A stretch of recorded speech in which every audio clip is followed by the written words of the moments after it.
Today is September 11th, a day when we pause to remember the events that took place in New York City 17 years ago. But since we don't want to say anything politically incorrect or anything that might offend anyone, we all want to be very careful about how we commemorate a day that was perhaps not as optimal as other days for reasons that maybe we shouldn't go into in too much detail. It's very important on a day like this that we don't stir up any prejudices or irrational phobias against people just because they happen to slaughter thousands of innocent Americans without warning. After all, maybe they were responding to America's many historical sins, like our belligerent insistence on putting our buildings where they happen to want to fly their hijacked planes. I'm sure they acted for reasons that seem perfectly valid in their culture, even if in our culture there might seem to be the very definition of homicidal insanity. Not that there's anything wrong with homicidal insanity if that's part of their culture, which obviously it is. And yes, the people from this perfectly valid, homicidally insane culture may have believed in a different religion than most of us, but who's to say that the way we worship God, by singing hymns and praying, is in some sense better than the way they worship God, by slaughtering innocent people en masse? After all, our national philosophy prizes freedom and equality, so we must respect the freedom and equality of people who don't prize freedom and equality and who are willing to kill every one of us until the question is settled and we can all live together in peace. Except for those of us who've been killed.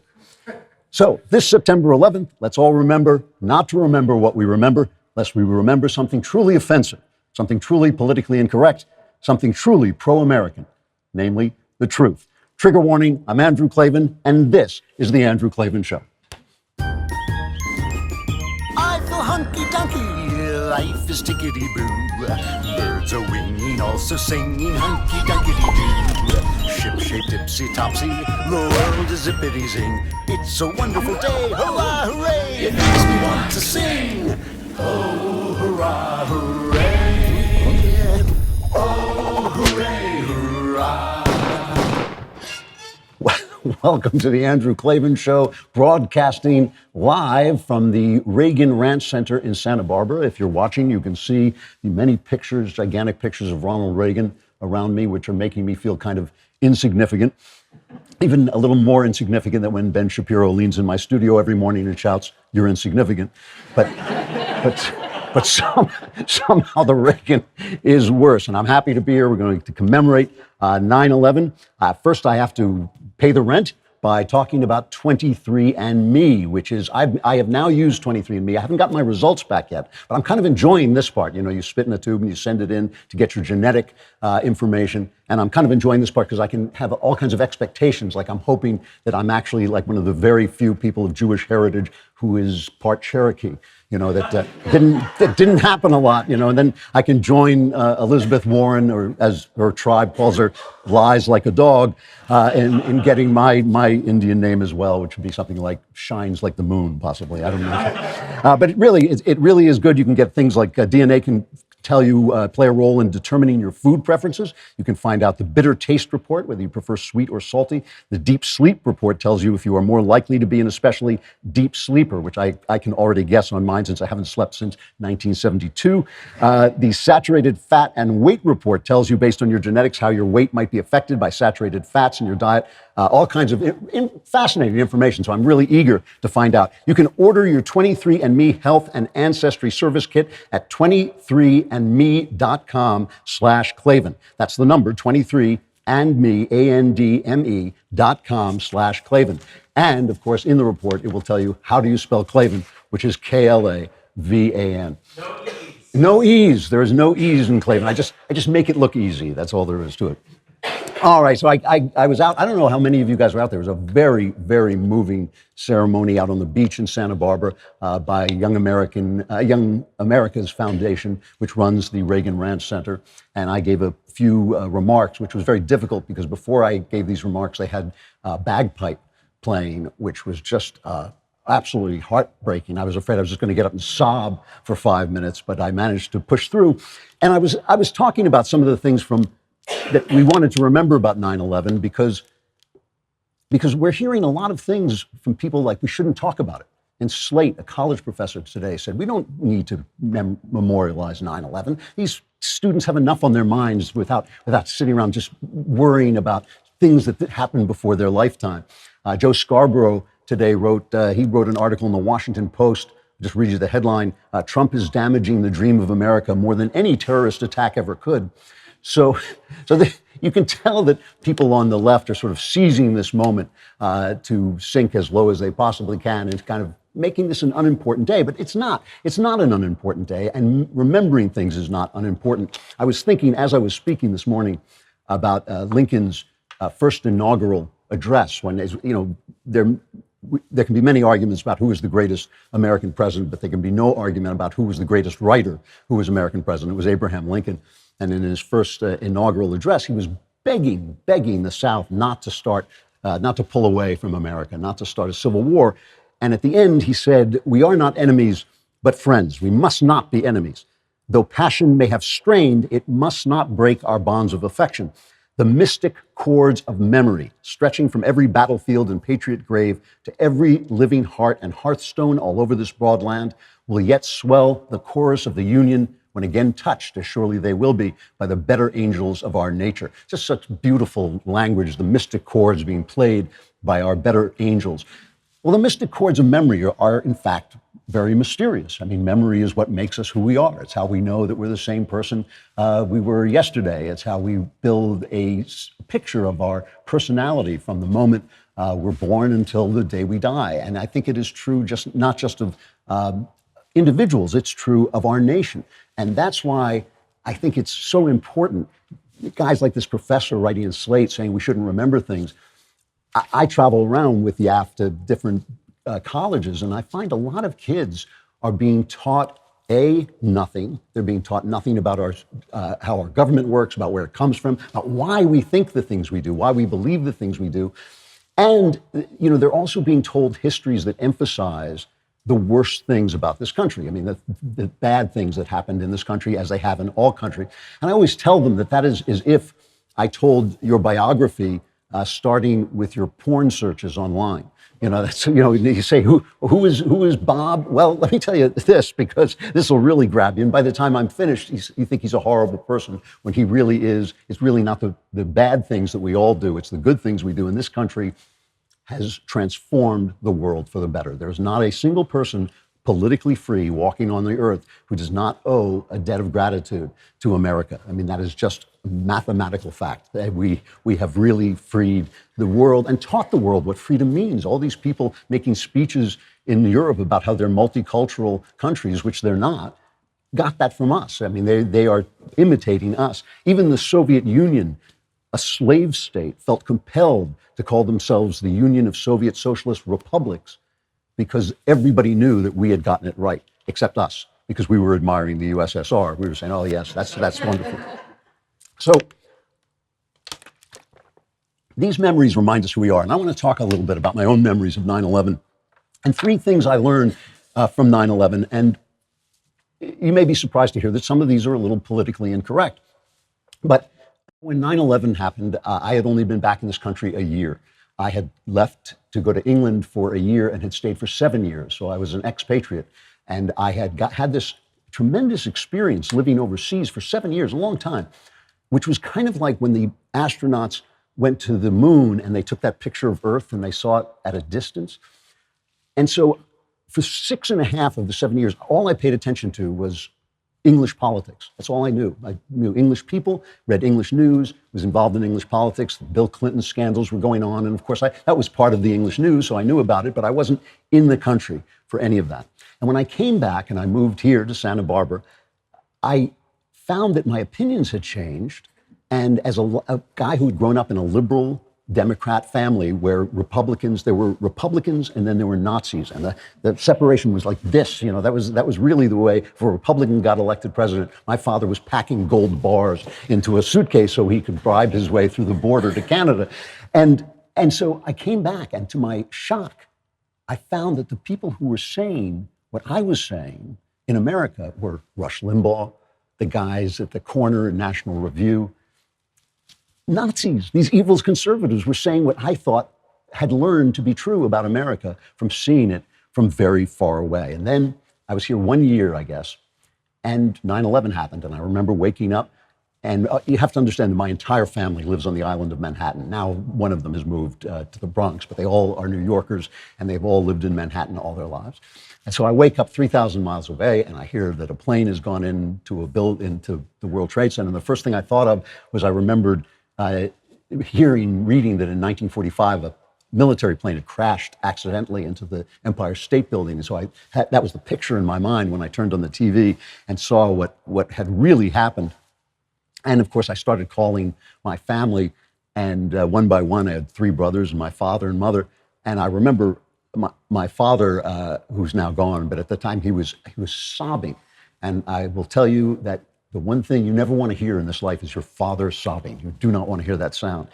And I remember, he thought, this is war. We're now at war. And I remember saying to him, it's not going to be a big war like World War II. It's going to be a lot of little wars because there's no nation to fight. We're fighting this philosophy. We're fighting a philosophy. And that was the first lesson.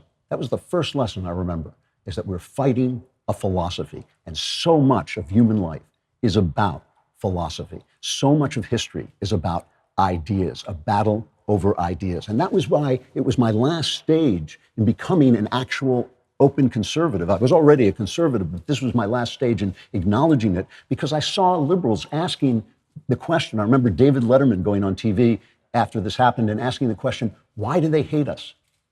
Now, I've volunteered on a lot of suicide hotlines, on a couple of suicide hotlines. And every now and again, you speak to a wife whose husband is violent and who hits her. And a lot of times, the woman will say to you, what am I doing wrong? What can I do to stop him from hitting me? And of course, I wasn't allowed to say it. My answer was, shoot him. That'll stop him. So like when I heard David Letterman say, "Why do they hate us?" My first reaction was, well, let's kill him and see if that solves the problem. That would be the fastest thing to do, because they're not acting because of us. That's demeaning to our enemies. It's demeaning to our enemies to think that we have some power to make them change their minds. We don't. They are grown-up adults just like us, and they're acting on their ideas as we are acting on our ideas. And that is why when I was working in the movie business at the time and selling a lot of scripts, I write mysteries and ghost stories.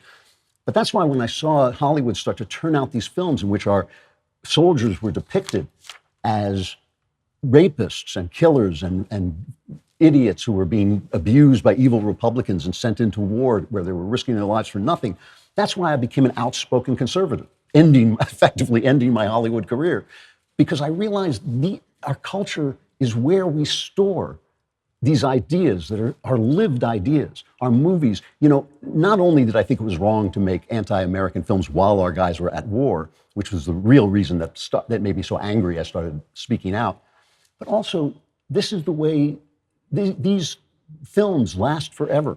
These films last forever. They're on at 3 o'clock in the morning, and this is the way young people will remember these things. And that's why I was so glad when American Sniper came out and told an honest version of the story. Not that we were perfect. This is not about the fact that we're better people than they are.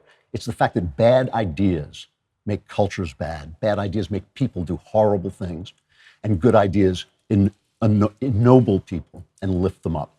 So that's the first thing that I learned.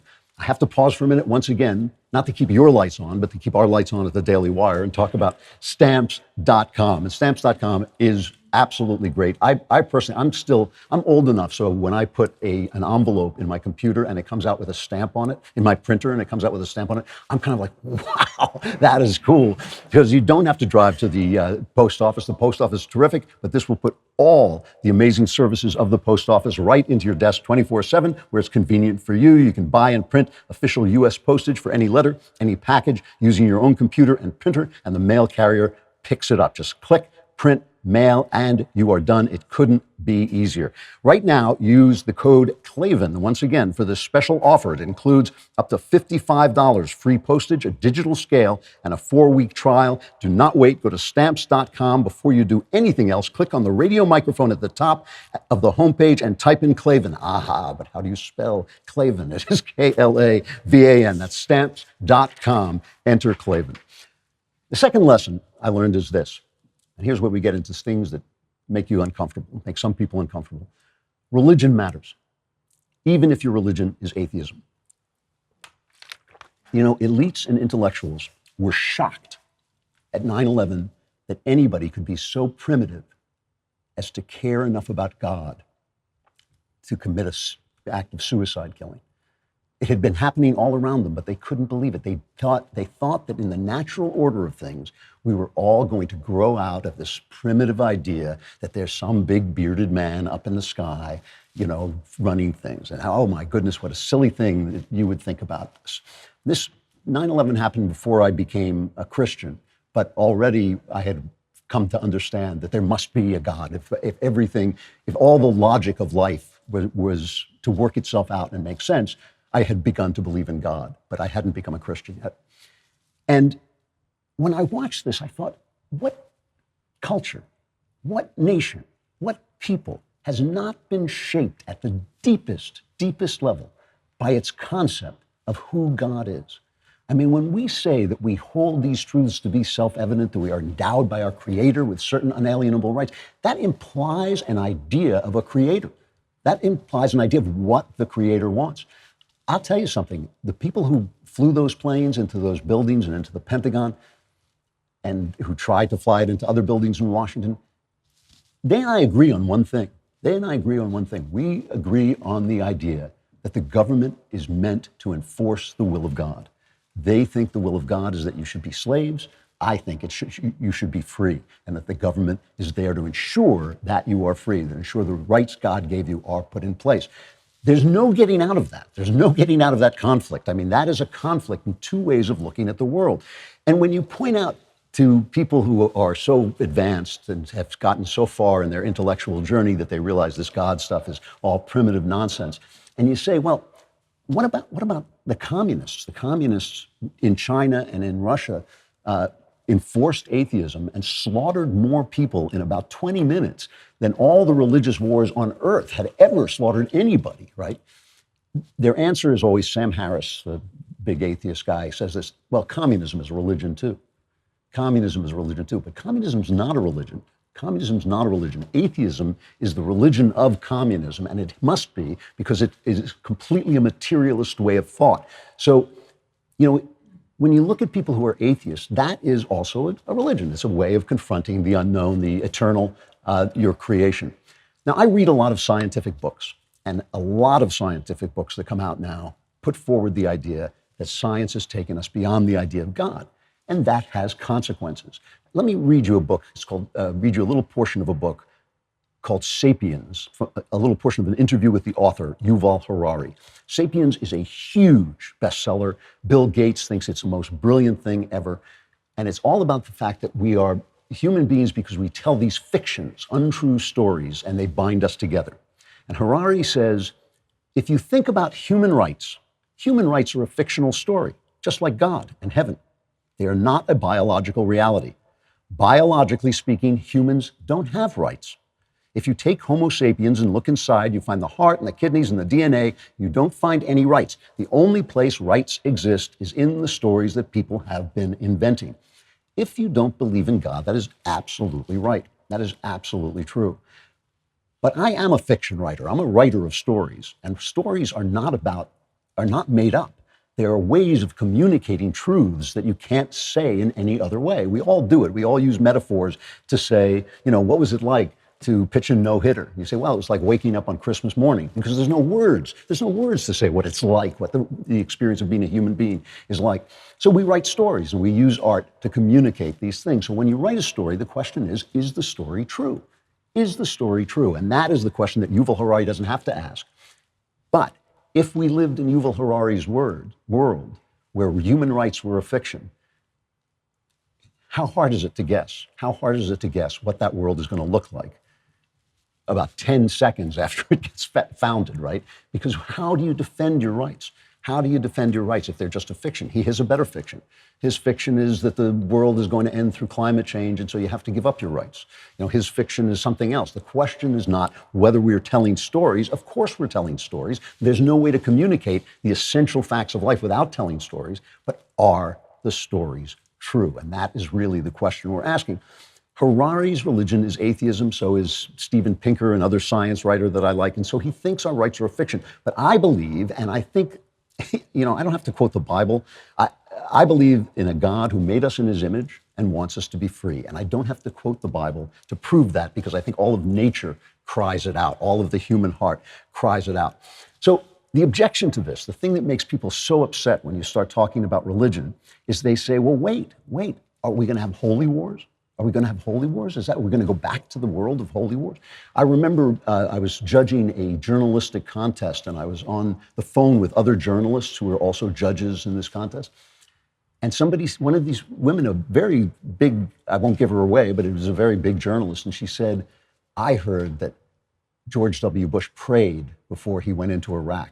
So this is just a holy war. He's no better than bin Laden. Bin Laden prays to his God and George W. Bush prays to his God. What's the difference? Well, that's a good question. What's the difference? If the difference is our God wants us to be free and their God wants to enslave us, that's a big difference. So I never want to attack anybody because of his religion. Not anybody. I never want to fight with anybody because of his religion. But if somebody attacks me because of his God, I do want to fight back. And I do want to fight back in the knowledge that freedom is better than slavery. Why is freedom better than slavery? Because we are created beings with God-given rights. And the third one, and you're going to love this one, the third lesson I got from 9/11 is that men must be men or the world comes crashing down.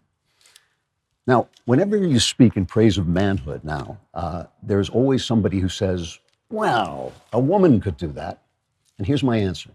No, she couldn't. A woman could do it.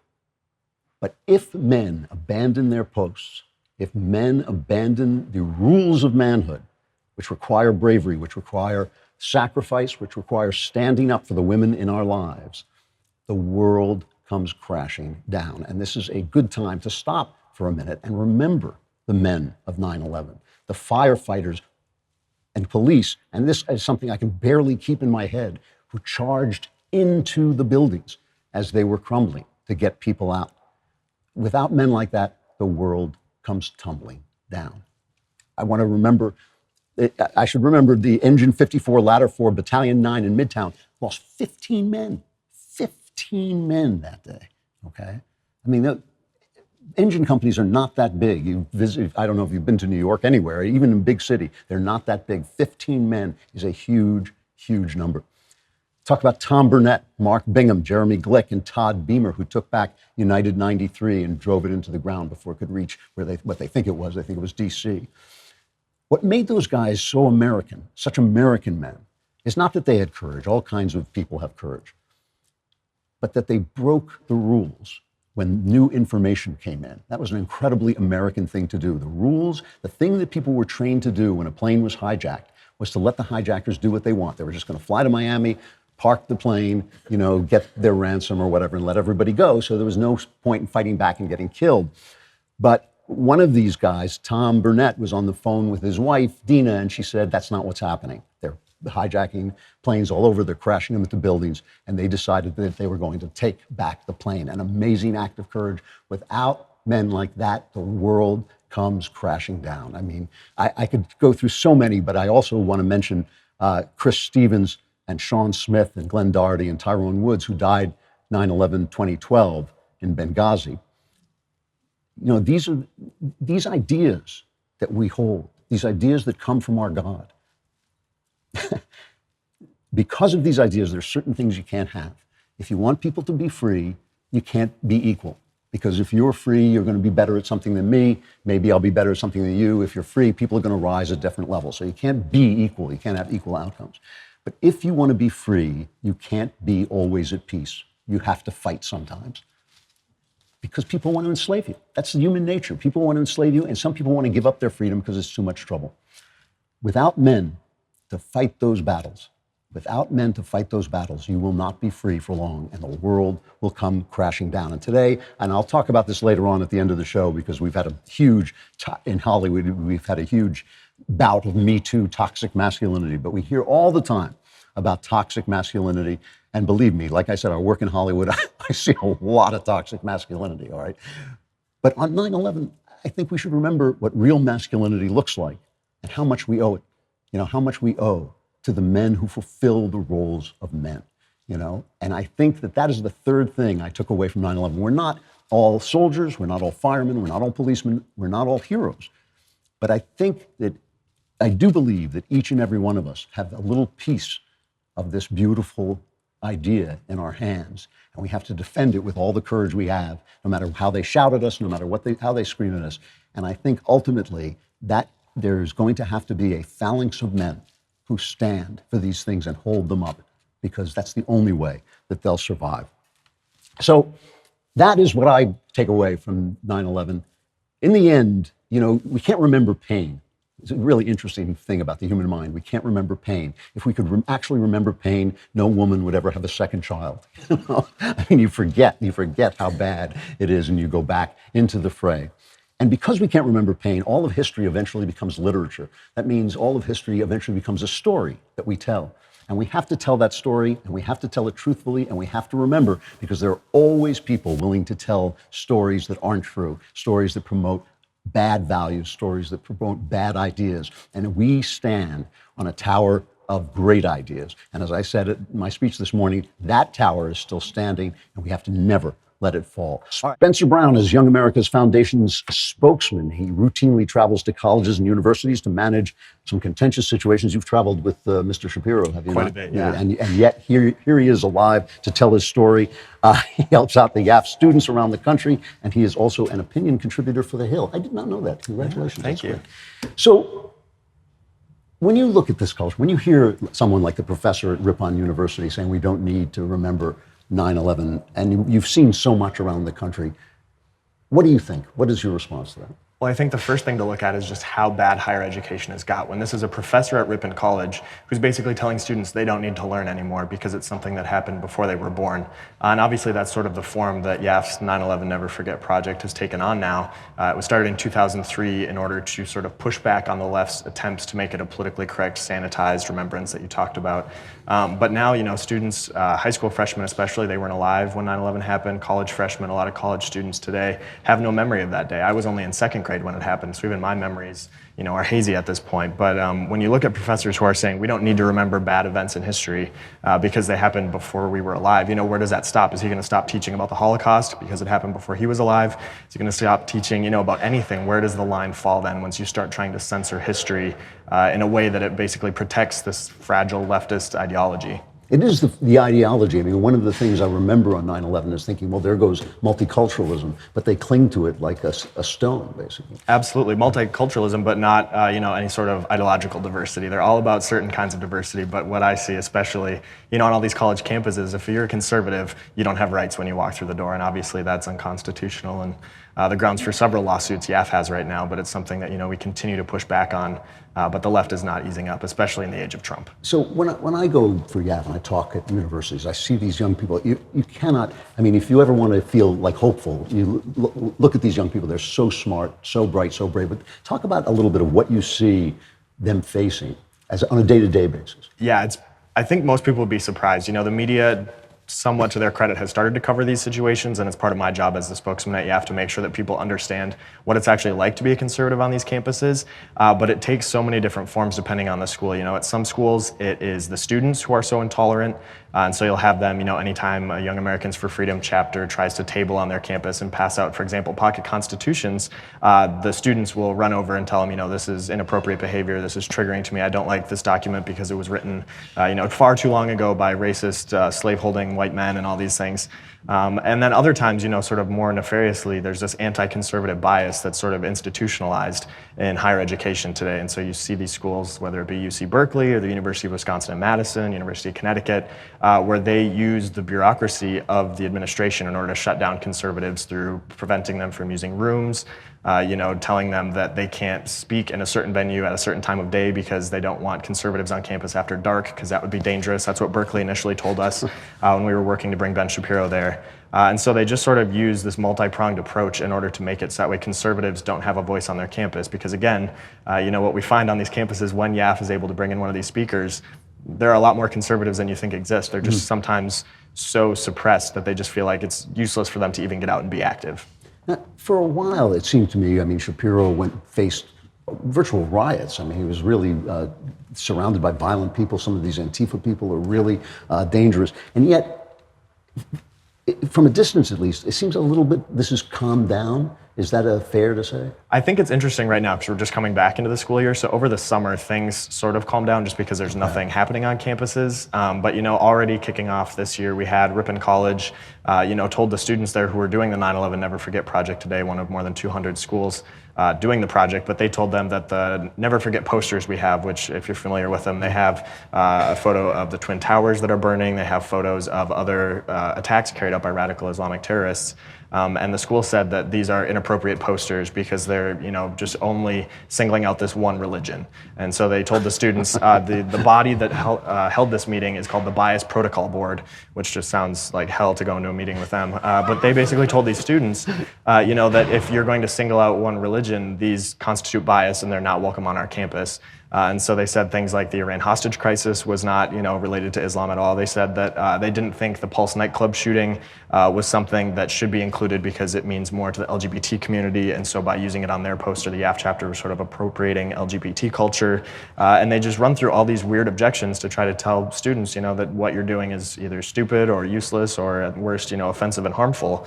And so you have to push back against it. And you mentioned being bold and needing, people to stand up. And what we find is when students when they stand up and are bold advocates for conservatism, they usually are able to win the day. It is amazing the way they strip Islamist terrorists of their own personal motives. The guy who shot up the gay nightclub was on the phone with police saying, "I'm doing this for ISIS. I'm doing, I'm doing."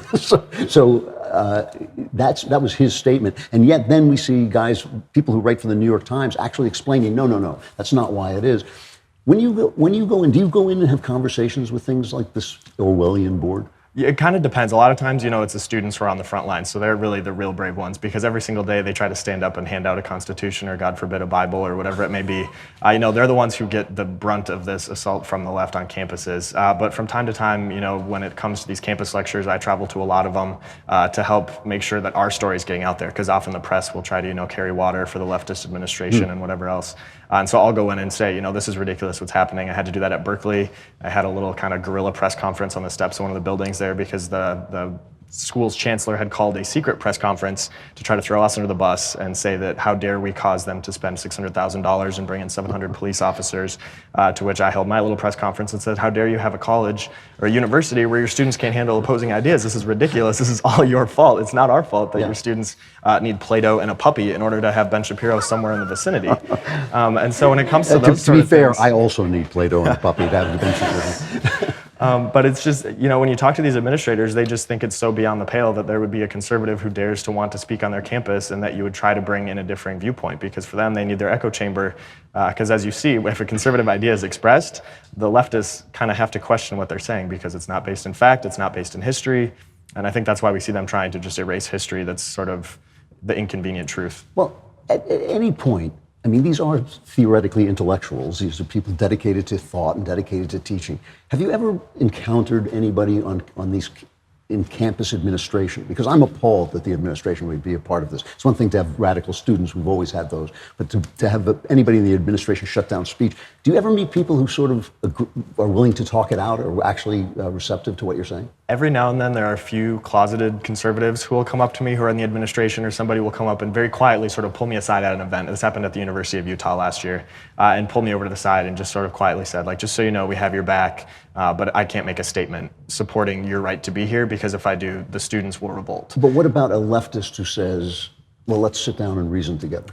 That's very rare. I think there was one event we held actually at Berkeley last spring where Dennis Prager spoke with 3 different leftist students there who were able to agree to sit down with him and just have an honest, frank conversation on a stage in front of a packed house talking about what do you think about free speech? Why do you think conservatives are so mistreated here? All these things. And it was, I think, kind of unfair for the leftist students because they're going up against, Dennis Prager, who has a career of doing this, and they're just students in college trying to figure everything out. But it was interesting to see that when there is an open exchange of ideas, there were points of agreement on both sides. But oftentimes, the left doesn't want to concede that. And more often than not, we warn our students against people saying, let's have a conversation about it. Because typically the left, that's sort of one of their dirty tricks, is they say, okay, you want to bring, Andrew Klavan in to speak. We think in order to better serve the students, we need to have a counterpoint present as well. So they would try to force the students to have a leftist on stage with you to sort of, couch all of everything you say with what they want to have said. And so we warn against the word, conversation, dialogue, because to the left, it doesn't mean actual conversation or dialogue. It means we tell you what you're going to say and you quietly kind of go in the corner. Wow, because I have to say that sometimes talking to left-wing students, when I challenge their ideas, they actually start to breathe rapidly. I'm not joking. They breathe rapidly and their eyes start blinking as if you had awakened them from a trance. That's called triggering. Yeah. That's triggering. Yeah, it's actually triggering. I was wondering what that was. I say that all the time. So, since you have a lot of experience doing this at this point, what are the things that keep you up at night? What are the things that you're afraid of, the bad trends that you see? I think one of the really scary trends is schools who are unafraid of being held accountable at this point, where we had, for a while there were schools where if you were to send a demand letter, if they were trying to prevent a conservative from speaking in a venue or something, we would send a demand letter, they would realize they were about to violate the Constitution and would make amends. And now we see schools becoming more bold, partially at the administrative level because they're so afraid of their students, because they've seen what students do. When conservatives speak at CSULA, the leftist students will go camp out in the president's office for 3 days and have a hunger strike in the office until he recants and says, I'm sorry, we shouldn't have had a conservative at this school. And so I think people being unafraid of the fact that the Constitution is there and binds their activities is something that's alarming, and it becomes a really big issue where we've been engaged in this lawsuit against UC Berkeley over their treatment of Shapiro and other conservatives for almost 2 years now. And so the schools know that they can drag out these lawsuits because, especially with UC Berkeley, it's all taxpayer money, and everybody knows California can tax until, they literally bankrupt the state. And so you have these situations where they are just trying to delay basically due process for conservatives. And that's something that's alarming because it gets you in a place where you can't bring a conservative in while this lawsuit is going on because they won't make amends for what they've done. I see. I think the other really concerning thing is students who are just becoming, everybody always uses a snowflake metaphor, these students are so fragile. But I think what we're seeing is students sort of adopting the Trump derangement syndrome side of things and not just being fragile, but also becoming just outwardly violent and taking it out on conservative students, where we see more threats against conservative students. We see more conservative students being sort of almost assaulted. I don't know if assault is the right word, that might be a little too strong. But we do see them being less drawing away from the situations where there are conservatives and more trying to be active in suppressing conservatives. Wow. And what about if there is a positive side to this? Do you see any positive trends? I would say so, absolutely. Every day, it's a rare day where I don't get a phone call from a student on some campus saying like, hey, this just happened, what do we do? How do we fix this? And so we have, through Young America's Foundation, we have our Young Americans for Freedom chapters. It was founded by Buckley back in 1960, so this is an organization with all this history. And even today, these students are the bold people who are standing up for true conservatism on their campuses. And I think anywhere you look where there's good stuff happening, today across the country at more than 200 high schools and colleges, these Yaffers are setting up 2,977 flags to make sure that even if their school doesn't want the truth of today to be heard, they're bringing their school together to remind their peers what happened today. So I think all you have to do is look at that. And that is honestly the greatest part of my job, is giving the conservative movement, hopefully some optimism that the rising generation is conservative, our ideas are applicable to them, and they love conservative ideas. It's just they never get the chance to hear them because of these suppressions that are put on them by these leftists. Do you think these kids have effects on other kids? Like, in other words, do you think they're I know there are not adults on the left who are willing to talk, but are there students on the left who are willing to? Absolutely, and I don't even think they go into it thinking that they're going to be, acceptable or perceptive to hearing the other side.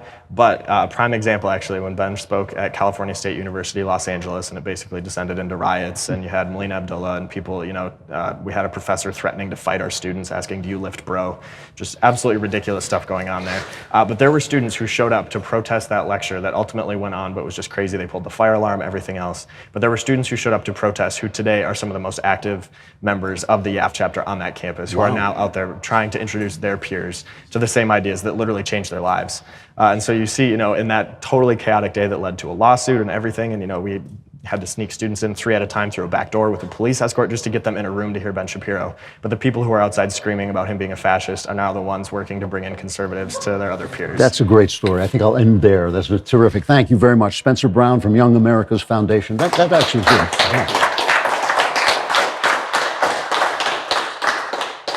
You know, there's a story out of the UK today. UK police urge citizens to report neighbors for offensive speech. When I lived in the UK, one of the first things that happened to me very early on is I was invited to a dinner party, and the fellow next to me said, "What is this with your First Amendment? Why do you have what is it with your written Constitution? Why do you have to write your Constitution down?" And I said, because our politicians are so bad that if we don't write our Constitution down, they won't obey it. Even with it written down, we have a hard time keeping them in line. So here's the story. English police are now calling on citizens to report hate incidents. Reporting friends and neighbors to the police has terrible historical connotation. This is from the Federalist. And for good reason, it's legitimate fascism. The latest call for action in England is from the South Yorkshire Police on Twitter. Similar reporting requests are posted on the United Kingdom government website. Here it is. This is from South Yorkshire Police. Hate can be any incident or crime motivated by prejudice or hostility or perceived to be so against a person's race, religion, sexual orientation, transgender identity, or disability. Hate hurts, and nobody should have to tolerate it, report it, and put a stop to it. Imagine that world, which we are threatened with, I think, here too. Imagine a world where if you feel that something I said has offended you, I get a visit from the police. And with that, I think we will close, or usually on Tuesday, we close with sexual follies. So now usually, as you can tell from the can music, usually the sexual follies thing is kind of funny. This time it actually isn't. Les Moonves, I don't know if you heard this. This is an earthquake in Hollywood. I mean, an earthquake. Les Moonves ran CBS. He took CBS from one of the least watched networks to being the lead network for as long as he was there, decades. When you were at CBS, you were doing one thing, which was serving Les Moonves. And now 2 articles by Ronan Farrow, the guy who started the whole Me Too fuss with Harvey Weinstein, 2 articles by him in the New Yorker have brought forward charges against Moonves that he really violently abused women in the place. Now, obviously, he says they're not true. So I don't know whether they're true or not, but he did step down. There was some talk that he is in a battle for control, was in a battle for control of CBS with Sherry Redstone, who wanted to have a merger that he didn't want to have. And so there was some talk that she had engineered all this, but right now it looks very bad for him. The thing that gets me about this, and the thing that I just want to point out as a Hollywood guy, a guy who's worked there, is that Moonves was famous for keeping his shows clean and basically based on good and evil at a time when TV was exploring darker ideas like on The Sopranos and Breaking Bad and things like this. His shows were CSI Miami, CSI, Blue Bloods, one of the most conservative shows on television. And it is just a reminder, I think, to all of us that Hollywood is fake. Hollywood is show. People are, talent is blind. All kinds of people get talent. All kinds of people get ability. Good people, bad people. There's no telling anything. But everything you see, the stories people tell, as Plato warned us long ago, the stories people tell are sent to them by their gods. The stories are sent by the gods, but the people themselves are not elevated by the stories they tell. And so the next time you see somebody winning an Oscar and telling you you're an idiot because you voted for Donald Trump, or winning an Emmy and telling you you're an idiot because of your belief, your religious belief or whatever, just remember the stories they tell may be great. The stories they tell are sent by God, but the people themselves are no better than anyone else. And frequently, in Hollywood particularly, they're a whole lot worse. Anyway, it has been great having you here. I thank you so much for being an audience to this show at the Reagan Ranch Center. I thank Spencer Brown for joining us. We have mailbag tomorrow for those of you listening, so go on the dailywire.com website, subscribe, hit the podcast button, hit the Andrew Klavan podcast, hit the mailbag, and then send in your questions about anything you want, religion, politics, your personal life. My answers are guaranteed 100% correct and will change your life. Yes. Sometimes for the better. I'm Andrew Klavan. This is The Andrew Klavan Show. We'll see you tomorrow. Thanks.